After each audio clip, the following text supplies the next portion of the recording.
So guys, जैसा कि हमने पिछले एपिसोड में देखा कि आओ लाओ अब जियोयान को ट्रेन करने लग गए थे, जिससे उसकी लेवल बढ़ने लगी, मगर उसे और ज्यादा रॉ मटेरियल्स की जरूरत थी। इसीलिए स्पिरिचुअल एलिक्सिर को नीलाम करने के लिए याफे के पास आ गया था, जहां यान के डेढ़ ने ही 40,000 सिक्कों में वो एलिक्सिर खरीद लिया था। फिर अब हमें दिखाया जाता है कि जियोयान जब ऑक्शन से मिले हुए पैसों को लेकर घर आता है तो अपने पिता की बातें सुनता है, जिन्हें फर्स्ट और सेकंड एल्डर बता रहे होते हैं कि आज तुमने अपने बेटे की वजह से बहुत गलत फैसला लिया, क्योंकि पहले से ही हमारे पास बहुत कम पैसे हैं, जिससे हमारा जियो परिवार मुश्किलों का सामना कर रहा है। तो जान जियो कहते हैं कि मैं इन पैसों का भुगतान अपने पर्सनल टूल्स को बेचकर कर दूंगा, और वो बाहर आ जाते हैं। जियान डर जाता है, तभी याओ लाओ अपने अंगूठी में उन पैसों को छिपा लेता है ताकि जियोयान के डैड उन्हें ना देख सके। जान जियोयान के पास आते हैं और उसे कहते हैं कि मैं तुम्हारे लिए कुछ लाया हूँ।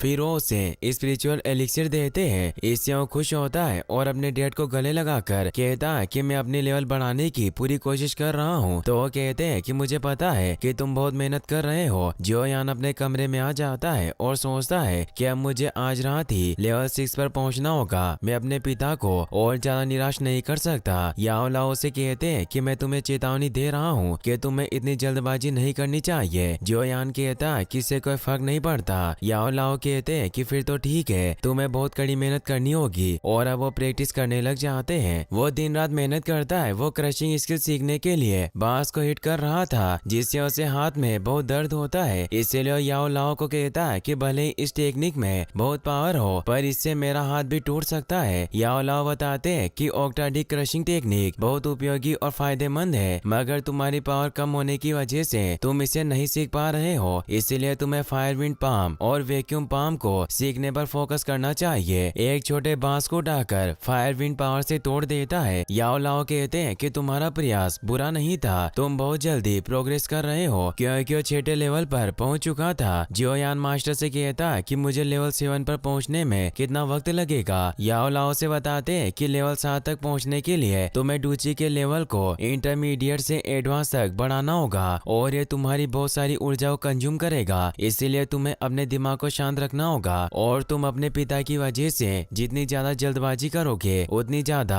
तुम्हारे फेल होने की संभावनाएं बढ़ेगी। इसीलिए मैं तुम्हें एक बार और चेतावनी देता हूँ कि जल्दबाजी बर्बादी की ओर ले जाती है। जियोयान उन्हें बताता है कि 2 महीनों में सेंस सेरेमनी होने वाली है, जहाँ हम सबकी लेवल को चेक किया जाएगा, और अगर मैं जब तक अपने स्तर को 7 तक नहीं पहुँचा पाया तो मैं अपने पिता और जूनियर से आंखें भी नहीं मिला पाऊंगा। तो याओ लाओ से बताते हैं कि तुम स्पीड एलिक्सिर की मदद से 2 महीनों में लेवल 7 को जल्दी से प्राप्त कर सकते हो। जियोयान कहता है कि 3 साल बाद मैं एक चमत्कार करूंगा और नालन को हरा दूंगा। फिर वो दोनों वापस से कल्टीवेशन करने के लिए चले जाते हैं। जियोयान ऐसे ही मेहनत करते रहता है, और एक रात जब जियोयान पानी में कल्टीवेशन कर रहा होता है, तब याओ लाओ कहते हैं कि अब वक्त आ गया है, और वो अपनी पावर को जियोयान की तरफ छोड़ते हैं, जिससे जियोयान की एनर्जी को महसूस कर पाता है, और अब वो उसे एलिक्सिर को भी पानी में मिला देते हैं, जिससे जियोयान की ताकत बढ़ जाती है और उसका लेवल भी बढ़ जाता है, जिससे वो खुश होता है। फिर अब हमें कुछ दिनों बाद का सीन दिखाया जाता है। जब जियोयान अपने कमरे में सो रहा होता है, तब जूना दौड़ते हुए उसके कमरे से बाहर आती है और उसे नींद से उठा देती है। वो उसे जल्दी से एरिना की तरफ लेकर जाने लगती है, क्योंकि आज सेंस सेरेमनी थी और ये एक तरह का ग्रेजुएशन समारोह था, जहाँ आज सभी स्टूडेंट की लेवल को चेक किया जाएगा, और जिनकी लेवल 7 से कम होगी उन्हें फेल कर दिया जाएगा। इसीलिए वो दोनों एरिना में पहुंच जाते हैं, जहां पहले जियो जूनियर को टेस्ट करने के लिए बुलाया जाता है। वो जब अपनी लेवल को चेक करती है तो उसकी लेवल 9 होती है, यानी कि वो एक्सपर्ट डूची मास्टर बन गई थी। अब जियोयान की बारी आती है और वो भी लेवल चेक करने के लिए आगे बढ़ता है, मगर सभी उसका मजाक बनाने लगते हैं। तुम्हारी लेवल तो अब 2 पर ही रह गई होगी। मगर जियोयान जब उस स्तंभ पर अपनी लेवल चेक करता है तो उसकी लेवल 7 आती है। इससे सभी हैरान रह जाते हैं। जान जियो भी अपने बेटे के लिए बहुत खुश होते हैं, क्योंकि उसने काफी अच्छी प्रोग्रेस की थी। इसीलिए सभी जान जियो को बधाई देते हैं। जियोनिंग सोचता है कि भले ही तुम स्तर 7 पर पहुंच गए हो, पर अभी भी तुम मुझसे एक स्तर पीछे हो, इसीलिए तुम मेरे साथ कॉम्पीट कैसे करोगे। वही हमें जिया लीबी को दिखाया जाता है। यहाँ वो अपने डैड को इस बारे में बताता है कि जियोयान की लेवल वापस से बढ़ रही है। तो जिया लीबी कहते हैं कि क्रो सिटी में 1 महीने बाद ओपनिंग सेरेमनी होने वाली है, जान परिवार भी आ सकते हैं। इसीलिए हम वहाँ जाएंगे और पता लगाएंगे कि जियोयान अल्केमिस्ट की मदद ले रहा है या नहीं। याओ को भी उनका आइडिया अच्छा लगता है। फिर हमें 1 महीने बाद एरिना का सीन दिखाया जाता है जहाँ जिया लीबी भी सेरेमनी में पहुंच जाता है। फर्स्ट एल्डर सभी को बताता है कि आज जियो फैमिली एज की ओपनिंग सेरेमनी है, इसीलिए हम आज एक टेस्ट करेंगे। और वो सबसे पहले जियोयान को आगे बुलाते हैं और उसे कहते हैं कि अभी तुम लेवल 7 पर हो, इसीलिए पारिवारिक कानून के अनुसार तुम्हें अपनी पहली प्रतियोगिता स्वीकार करनी होगी और नोए डूची लेवल या उससे नीचे का कोई भी व्यक्ति तुम्हें चैलेंज कर सकता है। जियोनिंग बाहर निकल कर आता है और कहता है कि मैं जियोयान के साथ लड़ना चाहता हूँ, यह मेरा चचेरा भाई है। और वो जियोयान पर हमला करने लग जाता है। वो अपनी येलो इंटरमीडिएट लेवल टेक्निक और स्प्लिटिंग क्लॉ अटैक ट्रिक का यूज करता है। जियोयान उसके वार को रोकता है और ब्लैक ज्वान टेक्निक का यूज करके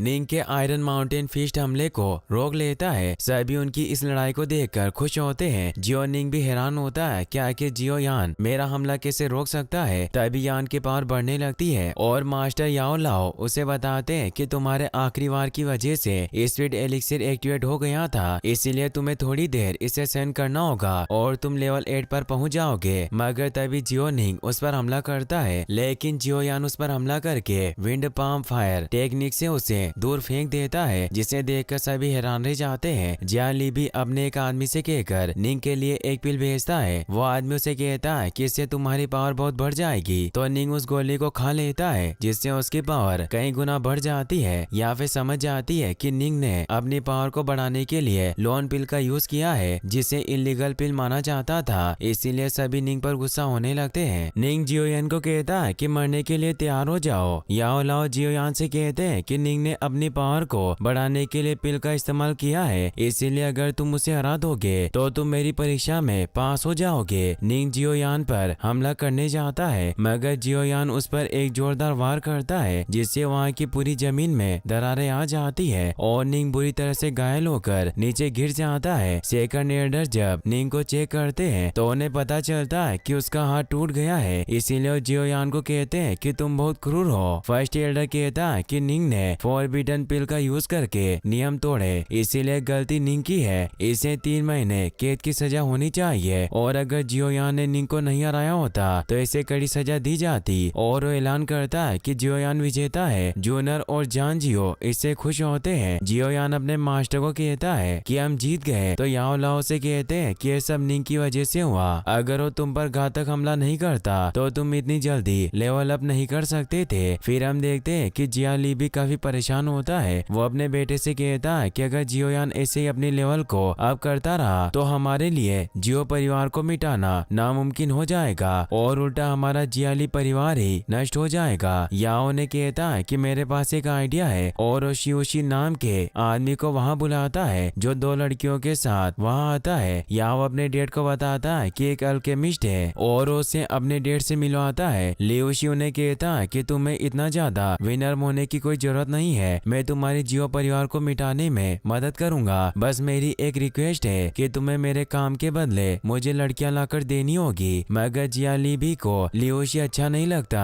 तो याओ अपने डेट को बताता है कि बहुत ही रेयर मेडिसिन बनाने में सक्षम है, इसीलिए हम इसकी मदद से जियो फैमिली के बाजार को बीट कर सकते हैं और हम उनके सभी रॉ मटेरियल्स को खरीद लेंगे, जिससे अगर वो हमारे पास रॉ मटेरियल्स खरीदना है तो हमें पता चल जाएगा कि जियोयान एक अल्केमिस्ट की मदद ले रहा है। लियोशी बताता है कि मैं लेवल 4 का अल्केमिस्ट हूँ, इसीलिए मैं काफी पावरफुल पिल बना सकता हूँ, जिसकी वजह से आपको कोई हरा नहीं सकता, पर तुम्हें मुझे कुछ लड़कियां लाकर देनी होगी। जिया ली भी इसके लिए मान जाते हैं और उसे पूछते हैं कि तुम्हें किस तरह की लड़की चाहिए। लियोशी कहता है कि मैंने सुना है कि क्रॉस सिटी की या फिर बहुत ही खूबसूरत है, इसीलिए मेरे लिए परफेक्ट रहेगी, तुम्हें उसे मेरे पास लाना होगा। या उसकी बात मान लेता है। वहीं हम जूनर और जियोयान को देखते हैं जो बाजार में कुछ रॉ मटेरियल्स खरीदने जाते हैं, मगर वो देखते हैं कि आज बाजार काफी खाली लग रहा है, इसीलिए वो एक आदमी से इस बारे में पूछते हैं कि आज लोग काम क्यों नहीं कर रहे। तो आदमी बताता है कि जियाली फैमिली ने सभी दुकानदारों को चीप कायाकल्प की गोलियां बांटी और सभी को अपनी तरफ कर लिया, जिससे सभी दुकानदार अलग जगहों पर चले गए। और अगर ऐसा ही चलता रहा तो हमारा जियो परिवार का मार्केट बहुत नीचे गिर जाएगा। जियो यानी से परेशान होता है तो याओ लाओ से कहते हैं कि मेरे पास इसका एक समाधान है। फिर जियोयान भेष बदल कर याफे के पास पहुंच जाता है और उस पिल के रॉ मटेरियल से इसीलिए याफे उसे कहती है कि मुझे लगता है कि तुम जियाली के कायाकल्प एलिक्सिर के साथ कॉम्पीट करना चाहते हो, इसीलिए हम अपने ऑक्शन हाउस रूल्स के अनुसार तुम्हारा साथ नहीं दे सकते। तुम्हें सामग्री किसी और तरीके से प्राप्त करनी होगी। जियोयान उसे कहता है कि मैं जियो परिवार से हूँ। तभी वहाँ कोई नीडल से याफे पर हमला करता है, मगर जियोयान अपनी वैक्यूम पंप टेक्निक से उसे रोक लेता है। तभी वहाँ 3 सैनिक आ जाते हैं, मगर जियोयान एक टी पॉट की मदद से उन सभी को बिना छुए ही घायल कर देता है। मगर अभी भी एक सैनिक बाकी था, इसीलिए उसे पंप टेक्निक से खींचकर टेबल पर पटक देता है। या फिर उसका मास्क हटा देती है और उसे पूछती है कि तुम कौन हो और तुम्हारी मुझ पर हमला करने की हिम्मत कैसे हुई। तो वो बताता है कि हम जियो लिबी के सैनिक हैं और हमें लियू शी ने तुम्हें चुपके से चुराने के लिए भेजा था ताकि आपसे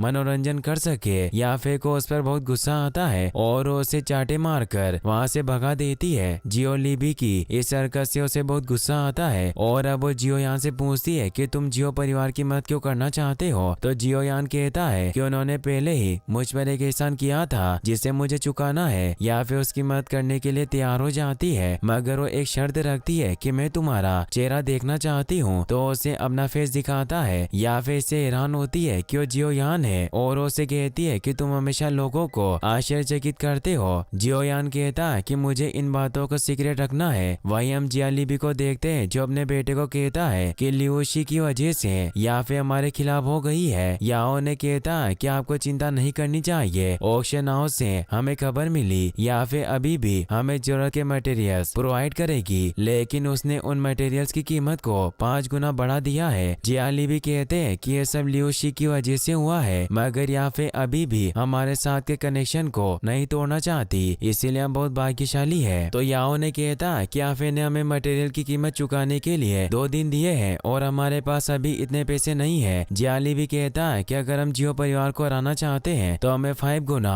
कीमत में भी उन मटेरियल्स को खरीदना होगा, इसीलिए तुम परिवार का सारा पैसा लेकर उन चीजों को खरीद लो जिससे जियो परिवार हमारी कायाकल्प की पील के खिलाफ कॉम्पीट नहीं कर पाएगा। वही हम जियो फैमिली के मीटिंग हॉल को देखते हैं जहाँ जान को उनके साथी एडर बताते हैं कि ऐसी खबर मिली है कि याफे अपने सारे रॉ मटेरियल्स को जियालिबी को बेचने वाली है और अगर जियालिबी ने सारे रॉ मटेरियल्स को हासिल कर लिया तो हमारे बाजार जल्दी नष्ट हो जाएंगे। जान इससे सोच में पड़ जाते हैं, मगर तभी वहाँ याफे बहुत सारे रॉ मटेरियल्स को ट्रॉली में लेकर आ जाती है। इतने सारे रॉ मटेरियल्स को देखकर वो हैरान रह जाते हैं। याफे उन्हें कहती है कि मैं जियो परिवार के लिए सभी आवश्यक रॉ मटेरियल्स को लेकर आई हूँ। फर्स्ट एल्डर कहता है कि हमने तो सुना था कि तुमने ये सब जियालिबी को भेज दिया। याफे कहती है कि मैंने अपना विचार बदल दिया। जान उसे कहते हैं कि हमारे पास अभी इन रॉ मटेरियल्स की कीमत चुकाने के पैसे नहीं है। याफे उन्हें कहती है कि इससे कोई फर्क नहीं पड़ता, मैं आप पर भरोसा कर सकती हूँ, आप इनकी कीमत बाद में चुका देना। जान इससे खुश होकर उसे थैंक्स कहते हैं। तो याफे उन्हें कहती है कि आपको मुझे धन्यवाद देने की कोई जरूरत नहीं है, क्योंकि ये सब मैं ओल्ड मास्टर के एहसान को चुकाने के लिए कर रही हूँ। और वो ओल्ड मास्टर वहाँ जाता है जो और कोई नहीं, जियोयान अपनी वैक्यूम पंप पावर से उन सभी कच्चे माल को हमें उठा लेता है और उनकी मदद से मेडिसिन बनाने लगता है, जिससे सभी एल्डर हैरान रह जाते हैं। जियोयान उस मेडिसिन पिल को सारी बोतलों में भर देता है जो एक ब्लड कोएगुलेंट पाउडर होता है। वो जान को बताता है कि मैंने इसका अध्ययन किया है, इसका प्रभाव कायाकल्प पाउडर से 10 गुना अधिक मजबूत है और अब ये सभी मेडिसिन आपकी है, मुझे इसके बदले में आपसे कुछ नहीं चाहिए। जान कहता है कि बहुत ही महान उपहार है, मैं इसे कैसे स्वीकार कर सकता हूँ। तो जियोयान कहता है कि आपका बेटा बहुत भाग्यशाली है और मैं उसे पसंद करता हूँ, इसीलिए सब मेरी तरफ से उसके लिए गिफ्ट है। जान जियोयान को बुलाने लगते हैं, मगर उन्हें रोककर कहता है कि वो अभी व्यस्त होगा, इसीलिए मैं अभी जा रहा हूँ और वहाँ से निकल जाता है। याफे भी वहाँ से निकल जाती है। जियोयान जब बाहर आता है तो बारिश होने लगती है, तभी वहाँ याफे छाता लेकर आ जाती है और वो जियोयान को कहती है कि तुम्हें सावधान रहना होगा क्योंकि जियाली का परिवार तुम्हें चोट पहुँचाने की पूरी कोशिश करेगा। जियोयान कहता है कि जब तक तुम मेरे साथ हो मुझे किसी बात का डर नहीं है। तभी याओ लाओ कहता है कि मैं भी तुम्हारे साथ हूँ। इससे वो दोनों हंसने लगते हैं और यहीं पर ये एपिसोड एंड हो जाता है। गाइस, अगर आप इसका नेक्स्ट पार्ट भी जल्दी देखना चाहते हैं तो इस वीडियो को लाइक करने के साथ साथ चैनल को सब्सक्राइब जरूर कर लें। Thanks for watching.